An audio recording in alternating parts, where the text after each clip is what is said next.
So this year is kind of the year of EDM, obviously. It's kind of The years. Of EDM. I mean, but this year especially, like DJs are making so much money to spend at these clubs, and EDM is been transformed into like this monster almost, where even the creators of it, Daft Punk, are kind of saying we want to get away from that. We've created something that we don't even want to go for anymore. So I know that you have a love-hate relationship with EDM and hip-hop, and you kind of today wanted to talk about the dynamics of those. Well, correct? here's the thing. We're here in Las Vegas. Yes.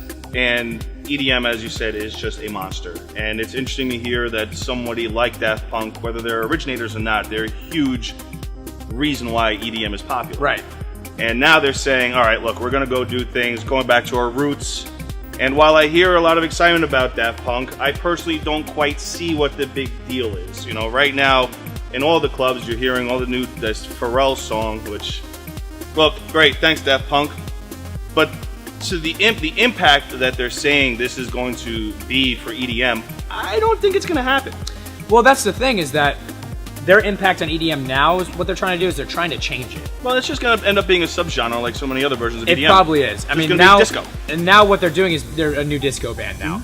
And their new single, Get Lucky, with Pharrell, it sounds almost like a Michael Jackson track. Correct. In fact, there's a YouTube video where they sped up the vocals, and it sounds like Michael Jackson. They added some who's and he's and whatever. So, I mean, it's nothing too original. It's nothing too original or anything, but it's still, it's a good change for the genre, I would say. So, and plus, I had heard earlier from you that Kanye West is going to be featured on the album as well. So, I mean, there is the fact that this is going to be a very feature-heavy album, but it's going to be something fresh in this genre that everything's starting to sound the same.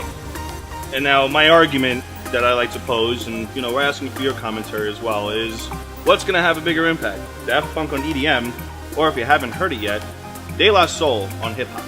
You know, one of the things that we like to laugh about these days is just how hip hop is really, really bad. Right. And as a huge hip hop enthusiast myself, I've seen the cycles of hip hop. You know what happened? You were very, you know, talk about the real world, then it became super money, then there was the backpacker scene, the southern rap scene, and all these other different versions of hip hop. Yeah.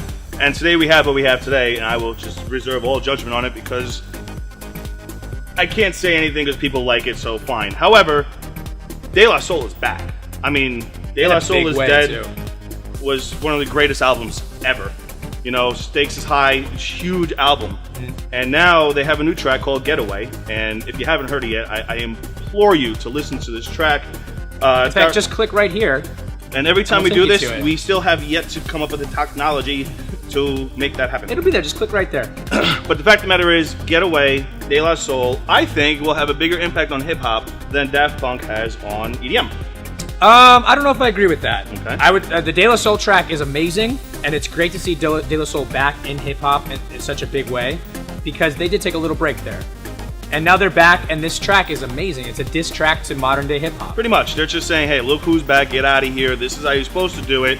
And you know, I'm hoping that the way everyone's jumping all over Daft Punk's nuts right now, as it's the greatest thing. I ask you, if you heard that song from Daft Punk and you didn't know it was Daft Punk, would you give two shits? Because the first time you hear Getaway, you're like, whoa! And then you realize it's De La Soul, and you're like, yes! Yeah. That's my argument. I think De La Soul will do more for hip-hop than Daft Punk does for EDM. I think it's an interesting thing to kind of put against each other. I think it's just two awesome groups coming together, making new tracks, and I think it's great for music overall.